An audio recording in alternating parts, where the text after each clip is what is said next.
क्योंकि जो घोटाला करेगा वो थोड़े ही कहेगा कि हमारी आप जांच कराइए। और बहाली में भी वो गड़बड़ी फैलाना चाहते थे, लेकिन माननीय मुख्यमंत्री जी के रहते ये सब संभव नहीं था।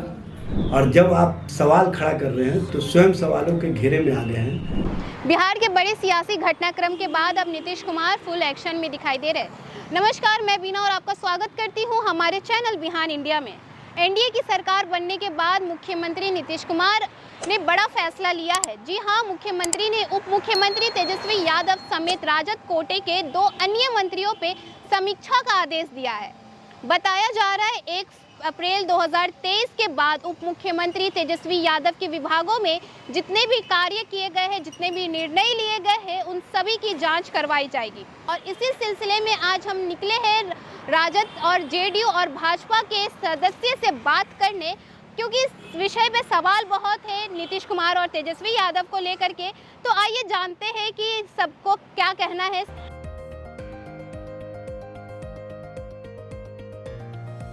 देखिए, पता तो माननीय नीतीश कुमार जी को अभी चला है।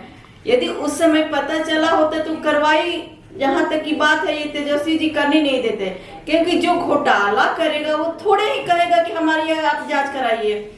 कहीं ना कहीं माननीय नीतीश कुमार जी जब आरजेडी को छोड़े और जिस तरह से उनके फ्लोर टेस्ट के दिन आप लोगों ने देखा होगा कि करोड़ों करोड़ रुपए विधायकों को तोड़ने के लिए दिया जा रहा था, माननीय नीतीश कुमार जी समझ गए कि कहीं ना कहीं ये लोग मंत्रिमंडल में रह करके घोटालेबाज किए हैं। क्योंकि शुरू से आपने देखा होगा कि जिस तरह से कि उनके पिताजी लालू प्रसाद यादव जी थे, तो जिस तरह से घोटालेबाज करने का काम किए, घोटाला किए, चरवाहा विद्यालय खोलने का काम किए।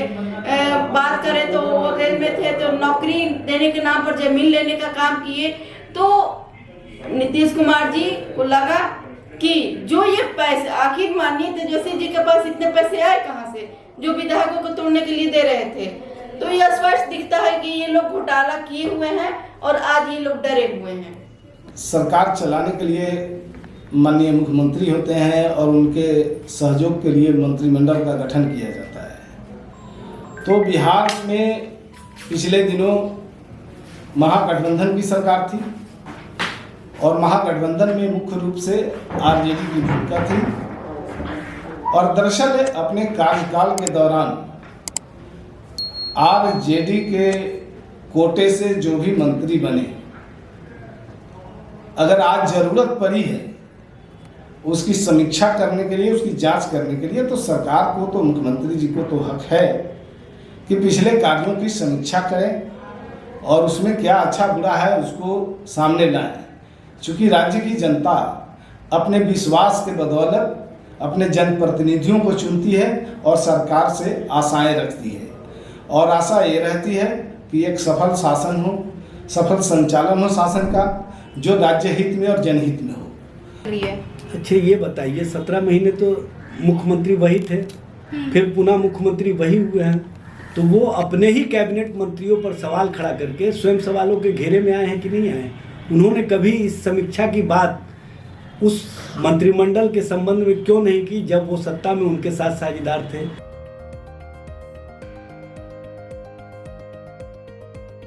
ये मंत्रियों के समीक्षा की बात हो रही है, किसी खास जाति, वर्ग और धर्म के लोगों की समीक्षा की बात नहीं हो रही है। माननीय मुख्यमंत्री जी और जो वर्तमान सरकार है, अगर वो चाहती है, उन्हें ऐसा लगता है कि अमुक मंत्री जो पूर्व में थे उनके कार्यकाल पर शंका है या इस तरह की कुछ बातें दिखाई देती है, तो इसको लेकर के सरकार तो समीक्षा कर सकती है। अभी इन लोगों पर नजर है क्योंकि ये लोग कहीं ना कहीं शक के घेरे में आए हैं, इसलिए इनकी जांच हो रही है और जो लोग भी शक के घेरे में उनकी भी जांच होगी। देखिए, सबसे बड़ी बात यह है कि जो भारतीय जनता पार्टी इनके साथ सत्ता के साझेदार बनी है, ये उनको खुश करने के लिए इस तरह की बातें कर रहे हैं। माननीय मुख्यमंत्री जी आपके ही कैबिनेट मंत्री रहे हैं सभी लोग, और आपने उन मंत्रियों के संबंध में जो जांच या समीक्षा की बातें की हैं, ये कहीं ना कहीं हास्यास्पद लगता है।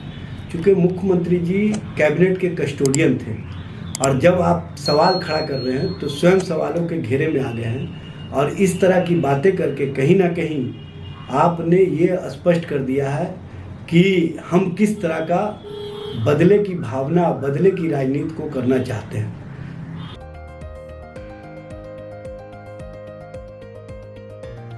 जैसे कि आपने पिछले कार्यकाल में देखा कि भारी संख्या में शिक्षकों को नियुक्ति पत्र बांटे गए, कई स्थानांतरण भी किए गए, तो उसमें माननीय मुख्यमंत्री किसी तरह का कोई गड़बड़ी, कोई भेदभाव, कोई पक्षपात की बात वो स्वीकार नहीं किए और इसको लेकर के आरजेडी के नेताओं में भारी आक्रोश रहा। चूँकि वो लोग इसके अंदर स्थानांतरण को लेकर के उसमें भी कुछ भेदभाव और पक्षपात करना चाहते थे और बहाली में भी वो गड़बड़ी फैलाना चाहते थे, लेकिन माननीय मुख्यमंत्री जी के रहते ये सब संभव नहीं था। ये तो वही बताएंगे न, चूँकि वो उस कैबिनेट के कस्टोडियन थे, वही उसके नेता थे और वो सवाल खड़ा कर रहे हैं। तो 17 महीनों के अंदर उन्होंने क्यों नहीं ये बात कहा कि मेरे सरकार में इस तरह के कार्य हो रहे हैं, मैं इसको बर्दाश्त नहीं करूँगा। ये तो स्वयं अपने ही बातों से अपने सवालों के घेरे में आ गए हैं मुख्यमंत्री जी। अब उनके पास कोई जवाब नहीं मिल रहा है तो वो समीक्षा की बात कर रहे हैं। तो जैसा कि भाजपा और जेडीयू की तरफ से बयान आया है कि राजद के विभागों में जांच करवाई जाएगी, अगर उन्होंने कोई गड़बड़ी नहीं की है तो उन्हें घबराने की कोई ज़रूरत नहीं है। तो वहीं राजद की तरफ से बयान आया है कि अगर नीतीश कुमार ये सब कुछ जानते थे तो उन्होंने उस टाइम क्यों नहीं सवाल खड़े किए। अब उन्हें क्या ज़रूरत आ पड़ी है कि बीजेपी से हाथ मिलाते ही उन्हें राजद में गड़बड़ी देखने को मिल गई। तमाम तरह की खबरें सामने आएगी और हम आप तक पहुंचाते रहेंगे। ऐसे ही खबरों के लिए देखते रहिए बिहान इंडिया। धन्यवाद।